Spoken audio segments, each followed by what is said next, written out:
कानपुर में कारोबारी की दर्द भरी कहानी सामने आई, जिसे सुनने वालों को हिलाकर रख दिया।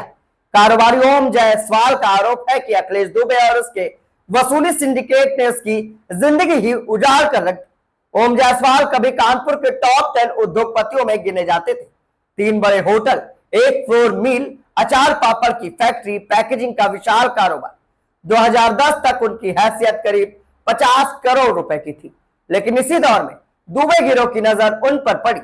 रंगदारी की शुरुआत हुई और फिर दिन पे दिन बढ़ती ही गई।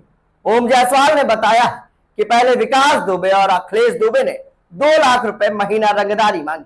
मैंने मजबूरी में 10 महीने तक रुपए दिए, लेकिन फिर मांग बढ़कर 5 लाख महीना कर दी गई। जायसवाल का आरोप है कि तब उन्होंने 5 लाख महीना देने से मना किया तो अखिलेश दुबे ने पुलिस अफसरों को अपने इशारे पर नचाना शुरू कर दिया।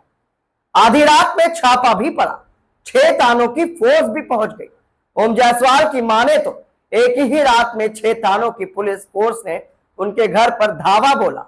उन्हें एनकाउंटर में खत्म करने की साजिश रची गई। वह किसी तरह घर की दीवार कूदकर जान बचाकर भागे और परिवार सहित लुधियाना शिफ्ट हो गए। कारोबार और संपत्ति पर कब्जा यही नहीं रुके अखिलेश दुबे। उनके खिलाफ 5 फर्जी मुकदमे दर्ज भी कराए गए। 5 लग्जरी कारें और ट्रक उठवा लिए गए। 25.50 करोड़ का होटल बैंक से साठगांठ कर सिर्फ 12.30 करोड़ में नीलाम करा दिया गया। नौबस्ता स्थित एक मकान तक पर कब्जा कर लिया गया और फर्जीवाड़ा कर उसे मीरा दुबे के नाम रजिस्ट्री करा दी गई। पत्नी की मौत और बच्चों का देश छोड़ना। इस लगातार दबाव और तनाव के बीच उनकी पत्नी को हार्ट अटैक आया और उनका भी निधन हो गया। बच्चों की पढ़ाई छूट गई और दहशत के चलते दोनों विदेश भेजना पड़ा। आज बेटा और बेटी दोनों ही नौकरी बाहर कर रहे हैं, लेकिन पिता कहते हैं कि मैं अपने बच्चों को इंडिया बुलाने की हिम्मत नहीं जुटा पाया। मुझे डर था कि दुबे उनकी जिंदगी को भी बर्बाद कर देगा। कारोबारी की फफकती आवाज। ओम जायसवाल कहते हैं कि मेरे करोड़ों का कारोबार चौपट कर दिया गया।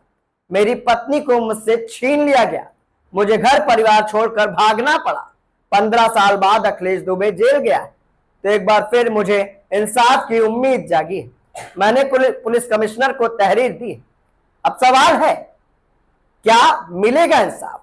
कारोबारी की संपत्ति पर कब्जा, कारोबार चौपट, फर्जी मुकदमे, पुलिस और सिस्टम की मिलीभगत, ये सारे आरोप कानपुर की काली हकीकत को सामने लाते हैं। पुलिस ने अब केस की जांच शुरू कर दी है, लेकिन बड़ा सवाल यह है कि क्या 15 साल से न्याय के लिए भटक रहे इस कारोबारी को आखिर इंसाफ मिलेगा या सिस्टम फिर से किसी दबाव में चुप हो जाएगा? क्योंकि कानपुर के पुलिस कमिश्नर का ट्रांसफर हो गया है। सूत्र बताते हैं कि 1 महीने बाद कानपुर के कमिश्नर कहीं और चले जाएंगे। पुलिस ने इस मामले को लेकर, एसआईटी ने इस मामले को लेकर नकेल कस दी है। दिन पे दिन अखिलेश दुबे, जो कानपुर के चर्चित अधिवक्ता, बताया जाता है कि एक समय उनकी तूती बोलती थी और पूरे उत्तर प्रदेश की पुलिस के फर्द को लिखने वाला अखिलेश दुबे अपने वहां फर्द लिखने वाले मुंशियों को नौकरी पर रखकर आईएएस पीसीएस की फर्द लिखवाता था। यहां तक कि इसमें 3 सीओ के भी नाम आए। सीओ एक लखनऊ में तैनात है, जिसको लेकर एसआईटी ने नए नोटिस भी जारी किए। इस मामले को देखना है कि आखिर अखिलेश दुबे के तार कितने बड़े हैं और क्या विकास दुबे से भी बड़ा अपराधी अखिलेश दुबे?